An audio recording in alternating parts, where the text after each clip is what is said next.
Over the years, we've seen repeated instances of indifference to the rule of law on the part of this administration.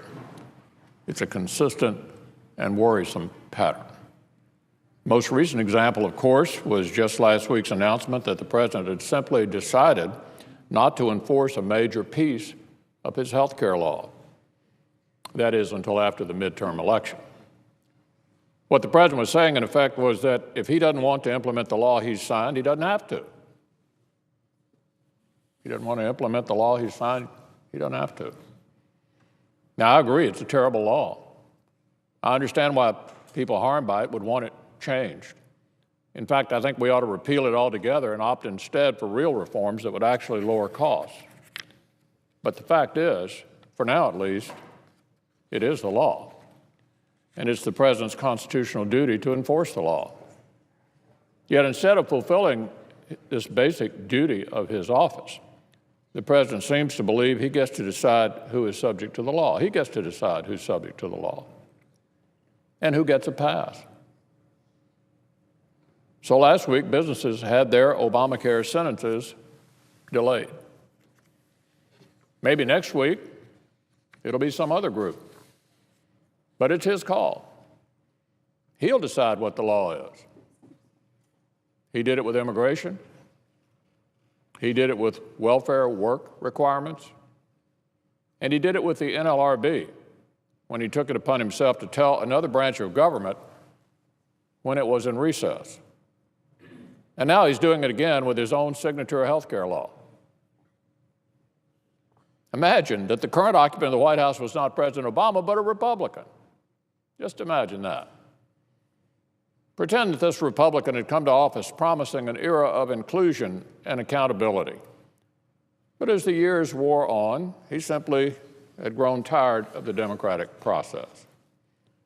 Imagine that this president, despite securing confirmation for nearly every nominee he submitted, couldn't understand why the elected Senate didn't simply rush them all through even quicker. He couldn't understand why senators insisted on fulfilling their constitutional obligations to scrutinize each nominee.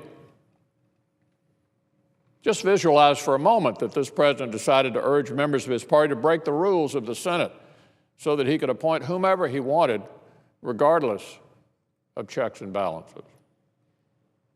Imagine the outrage in the media, online, and especially on the other side of the aisle.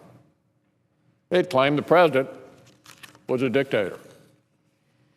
They'd say he was ripping the Constitution to shreds. Basically, everything they said for so many years about President Bush.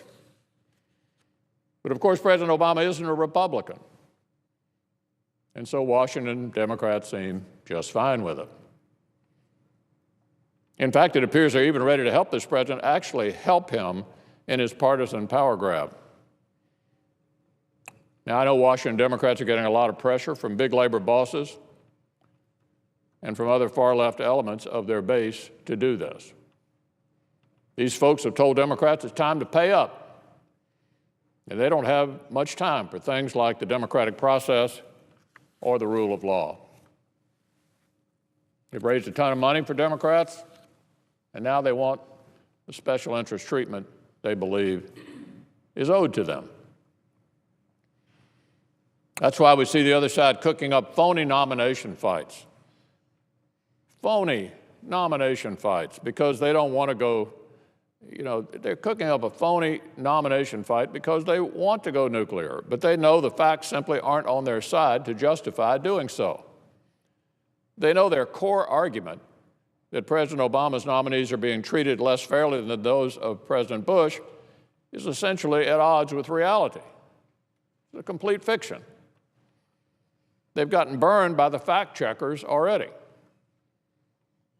President Obama's nominees for Secretary of Transportation and Energy unanimously confirmed. Secretary of State confirmed. Treasury confirmed. Interior, Defense, Commerce, check, check, check. Already in this Congress, the Senate has approved 27 of President Obama's lifetime appointments.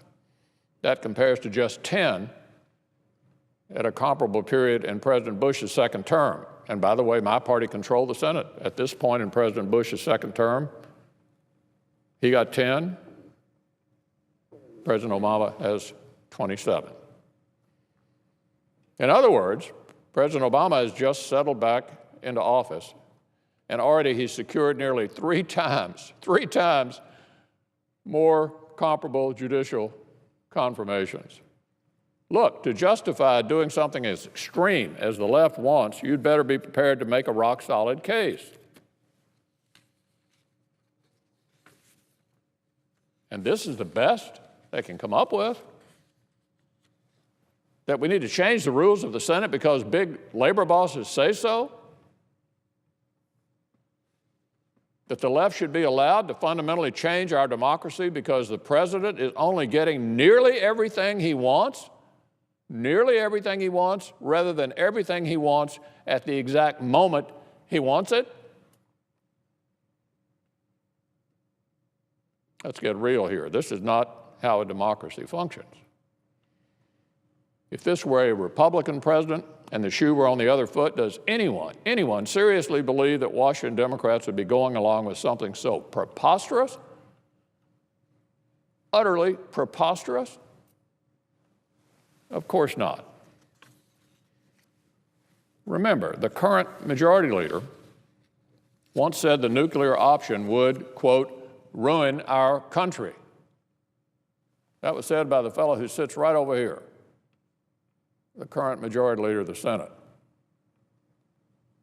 And a former senator from Illinois named Obama said that if the Senate broke the rules to change the rules, the fighting, the bitterness, and the gridlock would only get worse.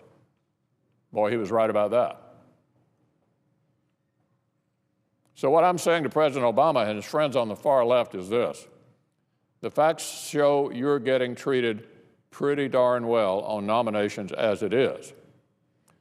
But if you'd like more confirmed, if, for instance, you want the Senate to confirm your nominees to the NLRB, then don't send us nominations that have already been declared illegal by the courts.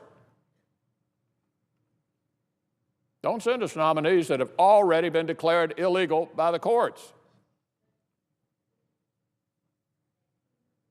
We've already said that's not going to happen. You know you can't look Americans in the eye and say you'd vote for such a thing if you were in the minority. So don't expect us to. But if you send us fresh picks, we'll happily give them a fair hearing, just as we've been doing all along with all the rest of the president's nominees. Almost all of them have been confirmed. Most of them have been confirmed almost unanimously. Because we, in America, know that majorities of either party will never get absolutely everything they want.